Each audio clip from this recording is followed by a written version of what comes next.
Oh my God!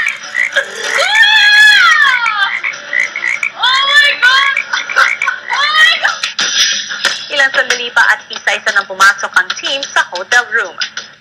Bring me. Si Vivory ang may pinakamaraming padlock tweets, 6 na gamit na lang ang kailangan niyang hanapin na magsisimula sa Bring me orange pillow. Go. Where are you? Orange pillow. Oh gosh, what's this?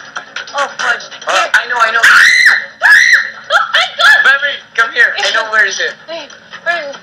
Oh my God! It's in the second bed. It's in the second bed. I know! In the right. Oh gosh. In the right. Oh my God! Kuya, as in, nasayang po yung time ko. Natakot po ko sa frogs, as in, at first. Pero, inisip ko po na yung ninja lang po yun para hindi ko po maisip na yung frogs po yun. Oh gosh. Gano'n po yan. Andito Oh my gosh, nasa na yun? Andito yung maleta. Yeah, I know! Okay, go straight. I think.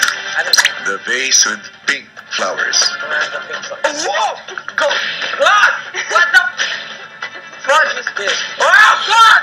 Holy God! Oh! Oh, what is this? No! Where's the maleta? Oh! Fuck! Are you serious, nigga? Come on! Okay. Come on! si Vivory at Marco patuloy na nangunguna sa pagkalap ng mga bagay. The picture of the house. Okay, it's in the middle. It's in the middle. Wala mo na may strategy ko. I was like, run. Whoa! It's not. Stop me! Where are you? Basta lang po kuya, makuha namin po, tsaka maklose po namin. Yeah, alert. Minsan basta yun, wala po strategy. Bring me the food menu. Where is that? It's there. No more frogs. Tiwala ba kayo sa oras na nakuha niyo? Kasi kuya, as in, of course po, ako po yung una